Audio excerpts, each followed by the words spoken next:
Welcome back to the Boys in the Booth podcast, episode 221. Just Cody and Melbourne with you for this one. Our pal Casey Abrams is under the weather, to say the least, and we'll leave it at that. We hope that he feels better and is back with us next week. Poor Case, man. He's going through it, so I've heard. So yeah, we're without him this week. I'm sure Yeah. he'll be back next week. He might tell us about it. He might not. Who knows? But yeah, under the weather for sure for this one. Yeah, exactly. All right, let's kick it off with core four stories as we usually do. And Chad, I think we got to start with this one.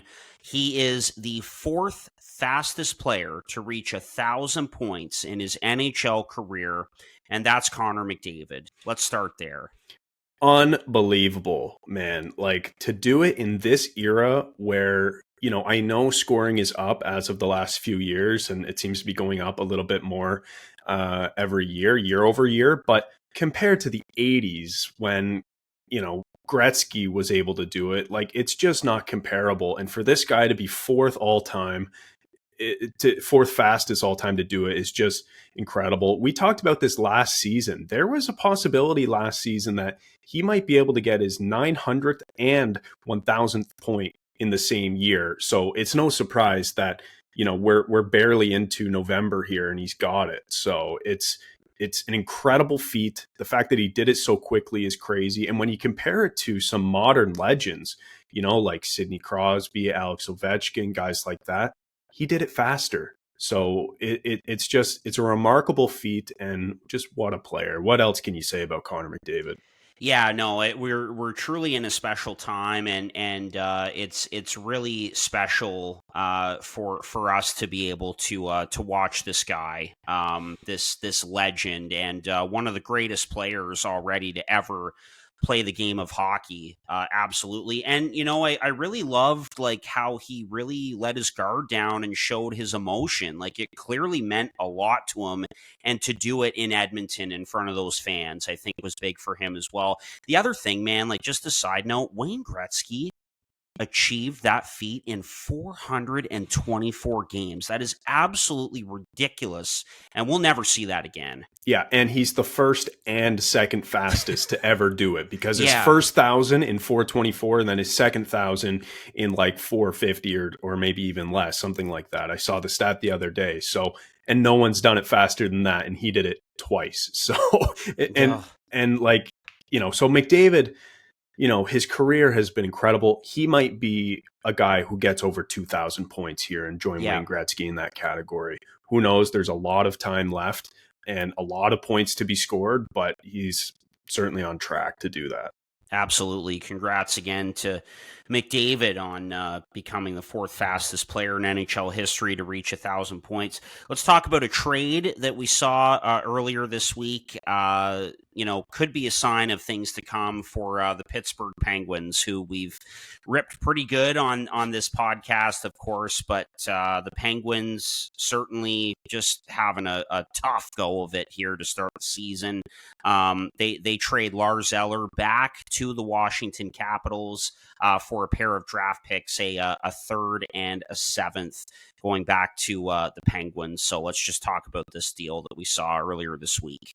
Yeah, that's a great deal for the Capitals, in my opinion. You get a good, solid bottom six player who you're familiar with, who, is extremely serviceable and gives you more depth, which a team like the Capitals, hoping to be a playoff team this year, they've certainly had a pretty good start out of the gate, and certainly in a better place than the Pittsburgh Penguins right now. So yeah, that's a really good get for them. And the Penguins, like, I'm just so conflicted with this team, and you and I have been on opposite sides of this conversation when it comes to Kyle Dubas and trusting the moves that he's making. But I got to tell you, like, this one, bit of a head scratcher for me, because like, what is the goal? Like, what is the goal this season for the Penguins? Are you trying to compete? If that's the case, which I think they are, they are trying to be a playoff team and make one last push while they've got everyone together. How are you going to do that or get better when you're just bringing in draft picks and roster players are going out the window? I get the idea is you want younger players to play a bit more in the lineup and you want to see what you have, but I don't know. To me, there's just not a lot of direction there. And, we keep comparing the Penguins to the Capitals in terms of what they've done to retool on the fly. And it's just so interesting that that was the team that they traded with, because one team is doing it really well right now and another one is not. And obviously that's the Penguins. So I don't know. Like, I think that on paper they should be better. I just don't know what to do. And if you're Kyle Dubas, like, you can't just throw your hands up in the air yet. I know you've been handcuffed for a little bit and you've been told you can't really do much with this team. They extended Mike Sullivan right before they hired Kyle Dubas, and so obviously you're not going to fire the guy who has been there way longer than you, has won cups, is generally respected around the league and one of the best coaches in the league. But at this point, I feel like that is a major move that could be made to make this team better, but I just don't think it's going to happen anytime soon. So for the Penguins, they just seem completely lost on direction. I feel like there's a bit of a disconnect between Kyle Dubas and ownership here, and I just Yeah. don't know where they go going forward, because it's like, obviously you need to get better in the long term. Kyle Dubas's contract is for 7 years. He Yeah. is supposed to transition this team from the Crosby era outside of the Crosby era. He's Yep. supposed to take this team through that transition. And, you can't speak out of both sides of your mouth here if you're the team. You can't get younger and also get better. Like, that just never happens. So I just don't really know what they're going to do right now in the short term. Yeah, it is not an easy fix in Pitt, that's for sure. And if I'm them, I'd be hoping to land a James Hagens or a Gavin McKenna in the draft. But that's the thing, Harp. Like, I don't think they're going to be bad enough. Like, I think they still have the pieces to compete. Like, look at Sid and Malkin; they're flying out of the gates this Oh, year. Like, it's unbelievable the way they've been able to produce, and still with their record as bad as it is, 6-10 and whatever, to start the season, it would not surprise me if at the end of the day, when it's all said and done, they end up missing the playoffs by a couple of points. yeah, which is just the absolute worst place to be. That's no Well, it man's is. land. Yeah, Like, you're getting a exactly. 15, you're getting like a 15th to 20th overall pick, and you just, like, that's just pointless at that point. So Yeah, yeah, exactly. All right, number 3 on our core 4 stories list here. Let's stay in the Metro Division, and this is an interesting one, and I've got an idea with this one that I want you to hear me out on. So, David Juracek and the Columbus Blue Jackets. It's kind of rocky waters between the organization and the player, as Elliot Friedman has reported.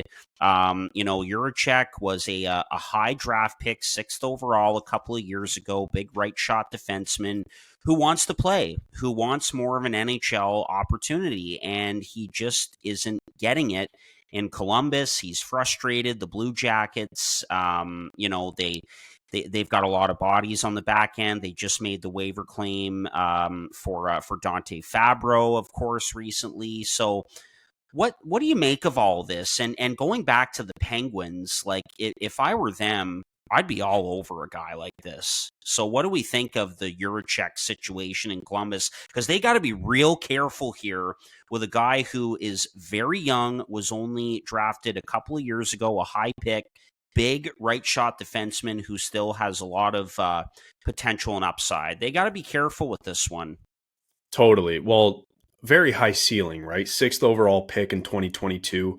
Going back to that draft, the players ahead of him, none of them have really burst onto the scene yet. Slavkovsky, Nemec, Cooley, Wright, and Gauthier. Those are the 5 players drafted before him in that draft.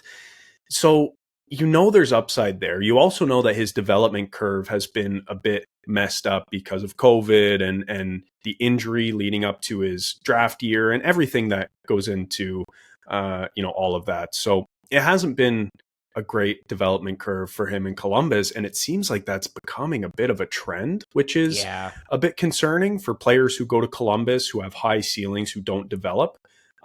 But yeah, going to your Pittsburgh point, like if you're the Penguins and this player is available, absolutely try Oh to yeah. take a swing and do something similar to what they did with the trade for Rutger McGroarty. Like, get a player who is, close to ready now, young but a bit older than a guy who was drafted last year, who was Yeah. just an absolute prospect and nowhere close to the league, despite how high their ceiling may be, and get him in your lineup and see what he can do. Give him some playing time. I'd be all over it if I were the Penguins, but on the Blue Jackets, I don't know if I'm comfortable giving up Juracek for any price at this point, because you just don't know. And like you said, you have to be very careful with players who have ceilings this high. The one thing I will say about Columbus in this situation is that they do have a lot of guys who they drafted at this position who can kind of fit the bill that Juracek is expected to in the future. A guy in the same draft as him, the very next pick that Columbus made in that draft was Denton Mateychuk, who is an incredible offensive defenseman. We've seen a lot of him at the World Juniors, relied on quite a bit. I know they're not stylistically the same type of player, but they both project to be impact players for sure. There are other guys, Fozil, Kuhlmans, etc. The list goes on. Plus, they just got Fabro as a waiver claim. I know he's a bit older, but still. So there are a lot of bodies there. Maybe if you get an offer you can't refuse, you go through it. But at this point, you don't really owe Juracek anything. Personally, I would probably just play him more, because what does a team have to lose at this point? But I don't know. You've got to be very careful. I like how you frame that, because it's true. You have to be very careful in a situation like this. Absolutely. All right. And from there, we'll move on to the news that just came out. As we hopped on here, Ryan Reeves, a 5-game suspension for that hit of his on Darnell Nurse of the Edmonton Oilers Saturday night on Hockey Night in Canada in Toronto. Just thoughts on this? I think this is, a tad steep. For Ryan Reeves, even though, yes, it was a bad hit. But as you pointed out over text, we saw a hit and a suspension that was less, but for a hit that was way worse by the looks of it. And that's the Tanner Jeannot hit on Brock Besser. Yeah, exactly. And the reason that hit was worse is because it was targeted. Jeannot went out of his way to hit Besser in the head, right, because of a prior incident that happened on the ice. So the difference between that hit and the Reeves hit that happened the other night is there wasn't any intent. And, was it a bad hit? Yes. Was it malicious? No, I don't think so. Reeves gets up high. It was probably a dumb hit. You don't have to follow through directly to the head like that. He probably caught him higher than he initially expected. And listen, the onus should be on Ryan Reeves to make sure that he doesn't injure the player with the puck. Reeves is the guy who sees the play. Nurse is trying to make a play.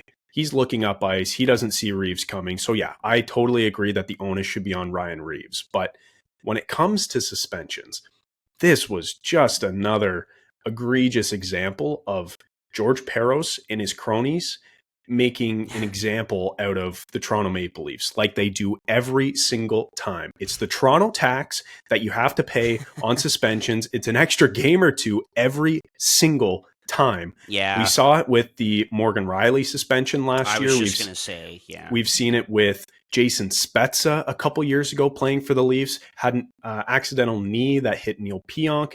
Spezza had never been suspended in his entire NHL career. I think he got 5 games for that. There was absolutely no intent. So you just see it year over year. Casey and I talked about it on the podcast last year. I have a clip, actually, that I wanted to just play. And hopefully this sounds okay coming through the mic, because it's just going to be from my phone. But we talked about this exact same thing. So let me play the clip, and then we'll chat again after. Suspended or had their players suspended for under. Sure, let me restart here.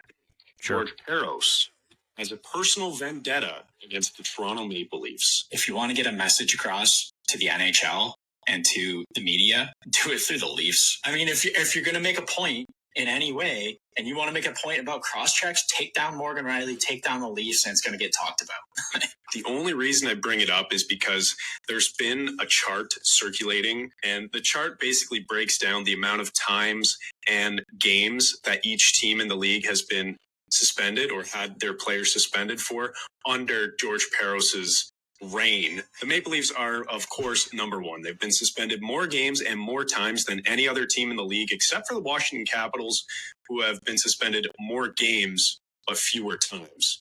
Yeah, that was Tom Wilson. Yeah. When I saw this chart breaking this down, my very first thought is how many games will Nazem Kadri get for this hit by Morgan Riley? So that was last year when we were talking about the Morgan Riley suspension, and it's just crazy. Like just going right back to the bag is George Peros here. Like just laying an unnecessarily hefty fine against a Maple Leafs player just because of the crest. It makes no sense. This team has to pay a tax every time.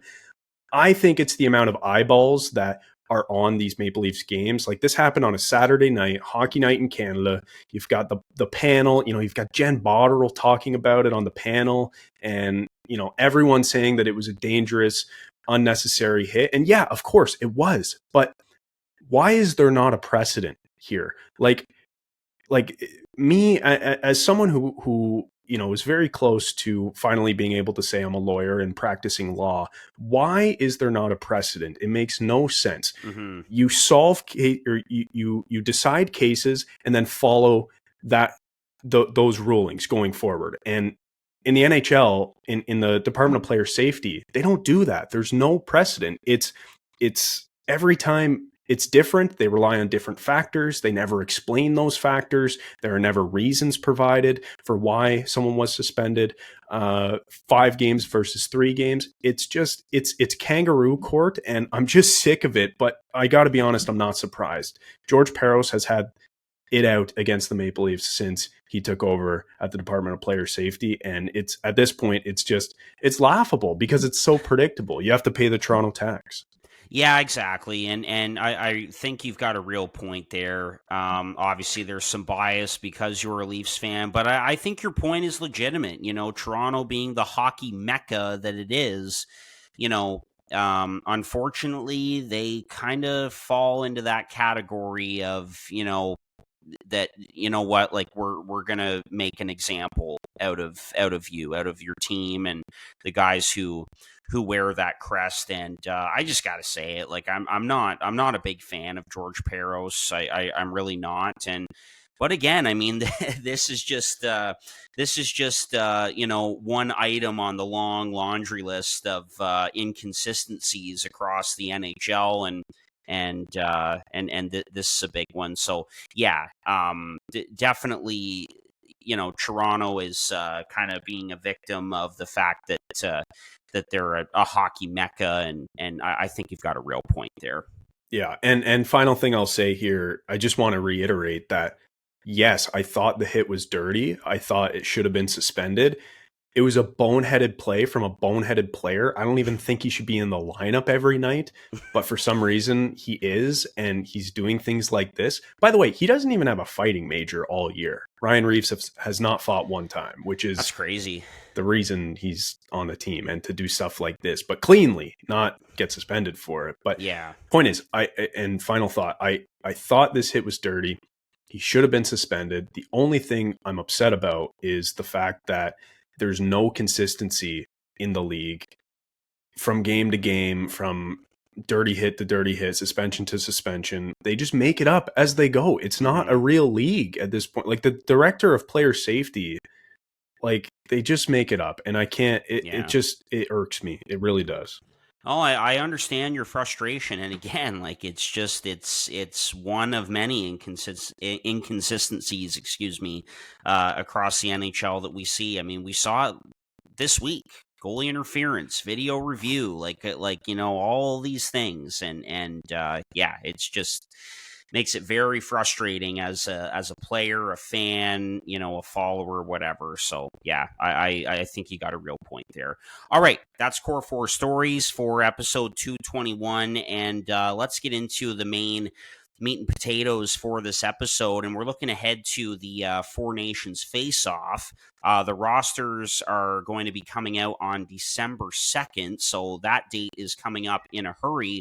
And one of the big questions out there is who will the goaltenders be for Team Canada, and who will start in goal for Team Canada? Because it's very clear that, Canada has a deep roster, top to bottom, but the goaltending is a question mark, and it's a big one. So let's get into that and your three names, Chad. We interrupt this podcast to tell you about one of our favorite partners, Sign Up Expert. If you're a sports bettor, whether brand new, casual, or hardcore, listen very carefully because this ad is for you. Guys, line shopping for the best odds matters, and that's why any profitable sports bettor needs to be using multiple sports books to maximize their profits. Thankfully, there has never been a better time to get signed up, and we are here to connect you with the best promotions industry-wide. When you use our link at signupexpert.com/boysinthebooth, you can get access to all of the top sportsbooks in your region, along with a review of each platform and its unique benefits. Most importantly, all of these sportsbooks have valuable sign-up offers for new users, and when you register through our link, you will automatically receive the top offer at each one, allowing you to start line shopping with an enhanced bankroll. Guys, it's simple. When you use multiple sportsbooks, you ensure that you can always access the best available odds, which is key to successful and profitable sports betting. So, if you want to take advantage of these incredible benefits and support our brand at the same time, please consider signing up for your next sportsbook through our link in the description below, signupexpert.com/boysinthebooth. If you're planning on signing up for a new sportsbook anyways, you might as well use our link and support the boys. So, one more time, that's signupexpert.com/boysinthebooth. This podcast is sponsored by SeatGeek, the absolute best ticket app out there. SeatGeek takes the confusion out of buying tickets, making it quick and easy to get the best deals to tickets at your favorite sporting event. SeatGeek does this awesome thing where they score each ticket out of 10 based on its value, so you know whether you're getting a good or a bad deal.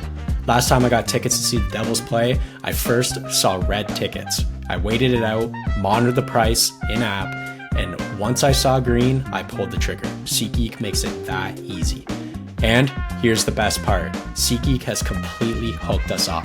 Boys in the Booth listeners get $20 off their first purchase on SeatGeek with the promo code BOYSINTHEBOOth in all caps. Click the link in our description to download the app, and remember to get your discounted tickets using the code BOYSINTHEBOOth in all caps. Get great seats for a fraction of the cost with SeatGeek.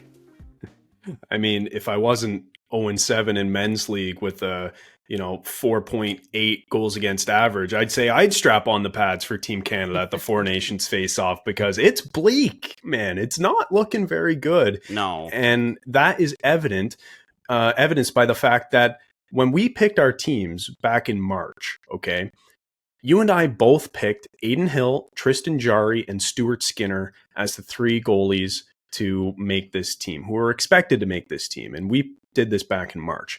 Casey did essentially the same, but he swapped Skinner for Binnington. So he had Hill, Jarry, and Binnington as his three goalies. So I wanted to start with those three guys. I've got a lot of statistics here and a bunch of names, and then I guess we'll kind of just go back and forth here, and we'll try to decide who our new three are going to be and what changes we're going to make from our March rosters. But Sure.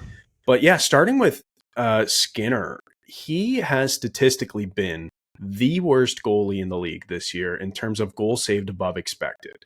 Obviously got to Game 7 of the Stanley Cup Final and played serviceably, but last season he wasn't very good. Overall, this season to start the year, he hasn't been very good. In fact, he's been the worst at a negative 9.3 goals saved above expected. So I think Skinner's out. Binnington. Yeah. In terms of that same stat, goals saved above expected, he's been 8th worst in the league. Jarry has been 13th worst in the league. And again, this is of all goalies who have played at least one game this season. So it hasn't been good for any of those guys. And then Aiden Hill is really the only name on our roster who I think is still being seriously considered for this role, because even though he hasn't been great out of the gate, he's been slightly below average in terms of goals saved above expected at negative 1.1, but he does lead all Canadian goalies in the NHL this season so far in wins with 8, despite having a save percentage of just .886 and a goals against average of 3.16. So not very good surface level numbers, but the underlying numbers indicate that the team's giving up quite a bit in front of him, and he's doing admirably, or at least serviceably, in the net. So Hill, I think, is still very much in contention. But here's the list of names I came up with, and don't laugh at any of these, because I really think that this is a race that is completely wide open. And until one or two or three guys kind of start running with it here, I don't really know if it's a certainty that anyone is going to make this team. But here we go. Here's the list. Jordan Binnington, Aiden Hill, Logan Thompson. Then you've got Fleury, Talbot, Skinner, Allen, Blackwood, Kemper, Montembeault, Ingram, Devin Levi, perhaps, Joel Heffer, perhaps, and Eric Comrie. That's the list of names I came up with. And some of these guys are career backups or young guys who aren't even established in the league yet. I'm looking at a Devin Levi, for example. Yeah. So there's a lot of guys there, and it's not clear who is going to be on this team. And so I've got some more stats here before we go into a bit more of a conversation. So the only Canadian goalie so far with a save percentage over 900 this season. And by the way, I think it's important to make it clear that for this Four Nations face-off, it's coming up in the new year.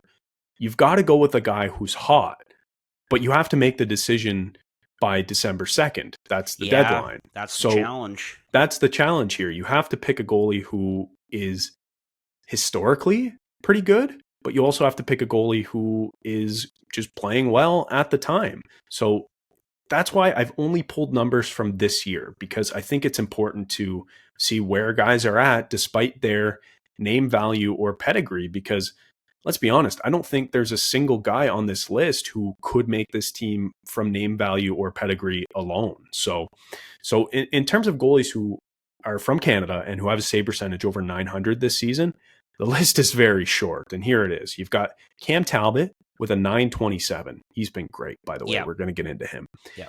Jake Allen with a 916. Mackenzie Blackwood with a 914 on the Sharks, by the way. Incredible. Eric Comrie with a 909. Logan Thompson with a 906. Marc-Andre Fleury, the old guy here, with a 904. And then Kemper and Joel Hofer with a 903. That's it.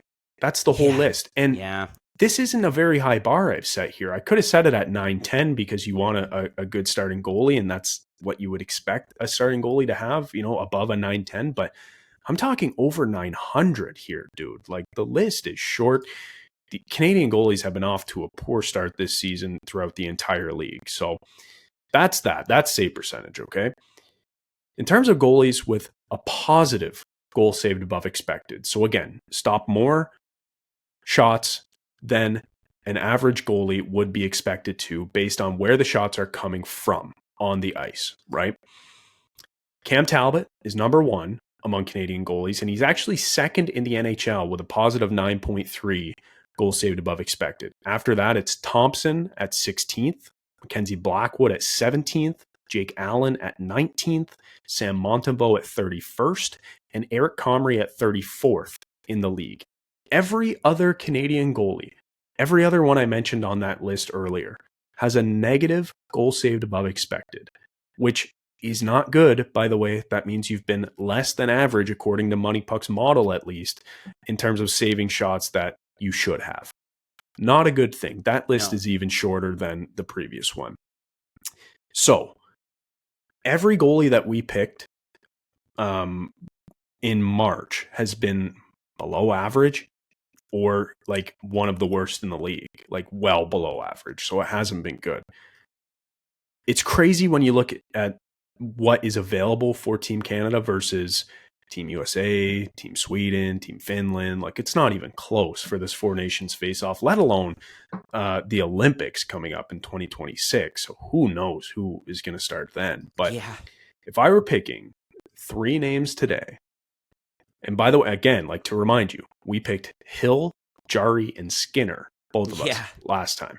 Jeez. If I'm picking today, only one of those guys makes the team, and he's the third stringer, and it's Aiden Hill as the third stringer for me. Top two right now, the starter, game one of the Four Nations face-off, is Cam Talbot. Mm-hmm. And the backup for me, again, this is just me based on the numbers, based on what I've seen this season. I'm trying to consider, past seasons as well. And that's kind of why I've got Hill there as a third stringer. But because we've seen him win in big moments. But yeah, I've got Cam Talbot starting, Aiden Hill as the third stringer, and I've got Logan Thompson as the backup. Those are my three guys who I think Team Canada might have the best chance to win with, which is just crazy. You'd be hooking up Thompson and Hill together again, who obviously won the cup, together on a Vegas team who, goaltending was not necessarily a strength for them. They had a bunch of guys play that year, but yeah, that's the list for me. Talbot, Thompson, and Hill. What do you think of all that? I know it was a lot of information, but share with me your thoughts. No, I mean, that's great. And obviously, you being a former goalie yourself, you're passionate about something like this, and it's a big topic. I mean, Canada has got to figure this out. I have the same three names: Wow, Talbot, really? Thompson, and Aiden Hill. I don't, the only other name that I would consider as a third stringer would be Mackenzie Blackwood. I really like Blackwood and what we've seen from him on a bad San Jose Sharks team that's young and continues to rebuild. But look what he did in that game against the New Jersey Devils of all teams recently. And he's a big goaltender too. And I think he'll be one of those goaltenders that is a big deadline ad for someone in the NHL this year, like a Colorado or someone like that. They've been linked to Blackwood forever, so I can see that. Absolutely. But I have the same three names. Cam Talbot has been terrific on a very inconsistent Detroit Red Wings team. Obviously, Logan Thompson has been a big reason why the Washington Capitals have been as good as they've been. 7-0-1 record, we should note, to go with that .906 save percentage. And then Aiden Hill, with him, the saying applies here to Aiden Hill.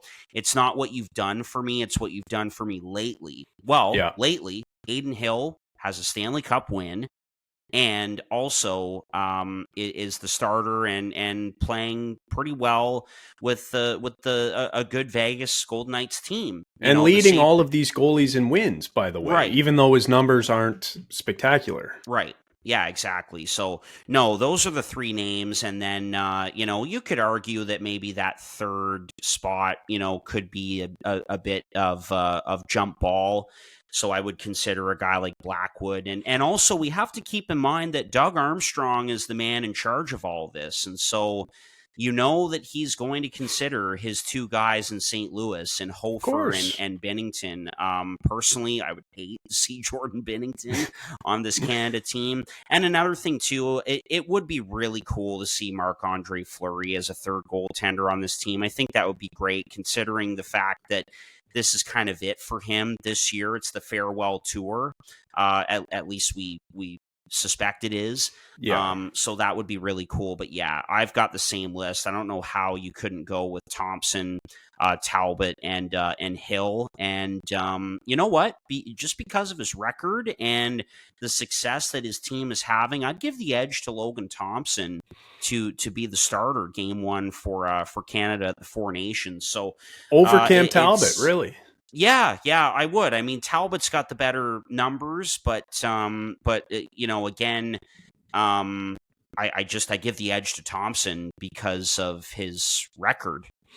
I mean, it doesn't even have a regulation loss in 8 appearances, so I'd have to give the edge to him. Although Talbot's been excellent on a very up and down Red Wings team. But no, those are the three names, absolutely. And then again, like I said, like that third goaltending spot could be a bit of jump ball. Well, so it's interesting that you picked those three because I didn't think it was a complete slam dunk, only because there are some bigger names on this list who have been better in the past and have won. By the way, again, man, I think this is the saying that applies here. Like it's not what you've done for me; it's what you've done for me lately. And I think that's a big thing. Like you got to go with the guys that are hot and playing well and giving their team every chance to have success. I mean, yeah, you always look at the guys that have the pedigree and have had past success. Yes, Jordan Binnington did win a Stanley Cup, and so on and so forth. But I think it's about what these guys are doing lately, I think, is a big thing. And that's very fair. And I think that's the rational way to look at it. But like you mentioned, Doug Armstrong is very familiar with his guys. Binnington had an incredible season last year. He finished 5th in goals saved above expected, above guys like Bobrovsky, Linus Ullmark, Jake Markstrom, Freddie Anderson, Igor Shesterkin. The list goes on. So, it's I think the rational thing to do is to look at how guys are playing now and pick based on that. But we've kind of brought it up. You've got to remember, even though the deadline for picking the team is early December, the tournament isn't until I think February, correct? Is Yes. when the Four Nations face-off is. So you've got to think, are you willing to trust that someone who is maybe less proven or you're not exactly sure if this guy's going to keep up his pace.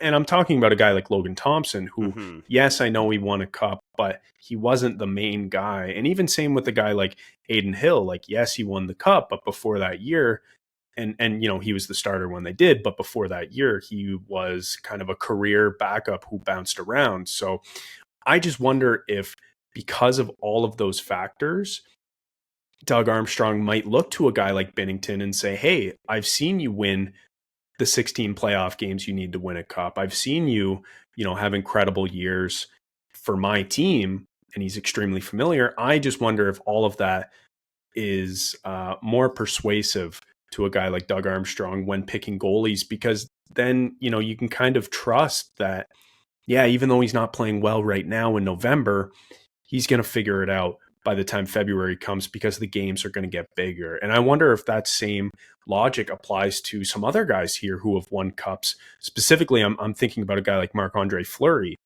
Fleury, throughout his career, especially over the past 5 years or so, has not been a world beater. Or I guess maybe I should take that back, because he did win the Vezina pretty recently, only maybe like 4 years ago now, when he played for Vegas, 4 years ago. Yeah.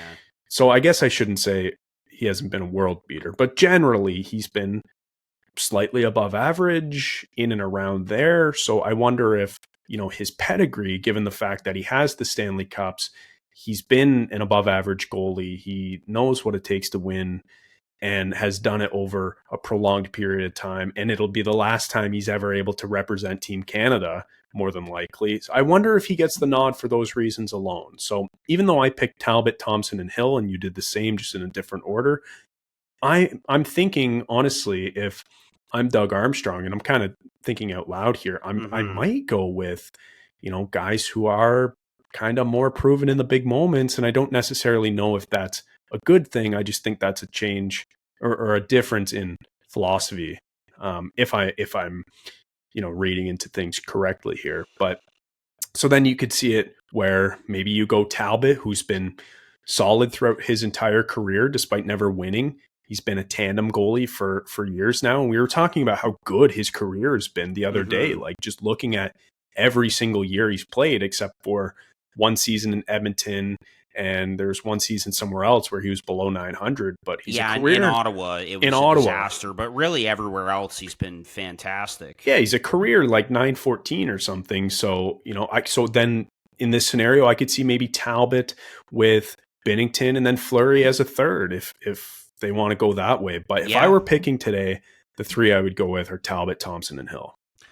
I completely agree, 100%. Yeah. I'm curious to see to hear what Casey thinks about it, because I know, when we were picking our teams, this was kind of a debate between us as well. And Case was the only one who picked a different goalie. He subbed Skinner for who did he put in instead of Skinner? He put in Binnington. Yeah, neither of us picked Binnington originally. So I wonder if Case has different thoughts about this, if he is a stand for Binnington here. But I guess maybe we should ask him briefly next week when when if it comes up. But yeah, exactly. And like just going back to the fact that Doug Armstrong is in charge of all this, I just wonder, like, especially with a guy like Binnington, like he's kind of a hot rod, and how would it go over if his GM left him off of Team Canada? Because we kind of saw that, years ago when Steve Yzerman initially left Martin St. Louis off of Team Canada for the Olympics, I believe, when Yzerman and St. Louis were in Tampa together. So yeah, and guess what? He requested a trade after that. So. Yeah, it's and then I think St. Louis ended up on Canada because of an injury, correct? Yeah, I want to say that was that 2014 in those Olympics, or was that 2010 in Sochi? Either, yeah, one of the two. Like, can't I don't know. remember that right now, but that's something that Doug Armstrong has got to consider. But also, like, he's tough. Like, he's a killer, and will make the decisions that are best for the team. So you can't worry about stuff like that. But it's just something that I kind of thought of a little bit. But yeah, totally, Binnington, regardless of how you feel about him, I'm not a big fan of the guy, but like he does have a Stanley Cup. And you mentioned how incredible he was last year, very quietly, and it's been more of a struggle so far this season. And his general manager, who is running this, is the GM of the Blues. So, I may take out Blackwood as kind of the fourth guy and put Binnington in there as kind of the next closest, in my opinion. So it's interesting. But point is, like, it is not certain who is going to make this team, even though we came to the same conclusion on our three. That could be very different from Doug Armstrong's three, for sure. And one last thing for me, another guy I was looking at was Joey Decord. I didn't know, like, where he was from. Well, yeah. but hold on, I didn't know exactly what his nationality was, and when I looked him up, it says Canadian/American/Swiss professional goaltender. So I believe he was born in the US. I don't know who he plays for internationally, but at least on Elite Prospects, he has all three nationalities. I don't know if he has citizenship for all three, but he's been incredible this year after signing that deal, which, usually it's the other way around. You sign a big fat deal and you get, you're like the fat cat. You're sitting there happy and you don't have to worry about playing for your job. But yeah, Decord's been great this year. I just was kind of confused with his nationality, but surely he's not going to play for Canada internationally because his name has not come up at all. I would assume he would play for the US internationally, but yeah, just something interesting I wanted to bring up. I didn't know that he had all three. Yeah, that's great info. I had no idea that those were facts about him as well. Yeah, I mean, kind of pointless, but yeah, that's great. That's great info that you dug up there, Chad, for sure. Just looking at his hockey DB page, excuse me, it says he's from Boston. Yeah, born in Boston, but then if you look at his, I think it was Elite Prospects where I saw it's like he had US, Canada, and Swiss. So I don't know what that's all about, but pretty interesting anyway. No, for sure. And again, like, there's a guy, just side topic here. Decord is a guy who signed that 5x5 contract in the off season, and I was kind of scratching my head, like, looking at that deal. But the guy played 50 games last year, .916 save percentage, and has picked up right where he's left off this year. The Kraken are hot. He's 8-3-1, .918 save percentage. Through those 50 games, his surface level numbers were good. His underlyings were above average. I'm just looking at now, but yeah, this season he's been arguably a top 3 goalie in the league, which again, we'll go back to something we said when we were doing the Pacific Division predictions. I mentioned that I saw an Instagram post where it had all the Kraken players and Grubauer it was like the whole starting lineup, you know, Jared McCann, like whoever.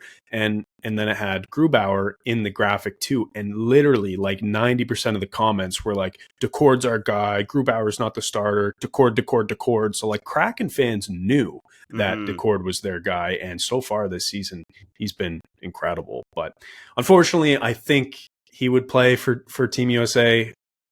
I doubt he gets a crack or a sniff because, you know, the USA goalies are just so incredible and deep, but he's off to a good start.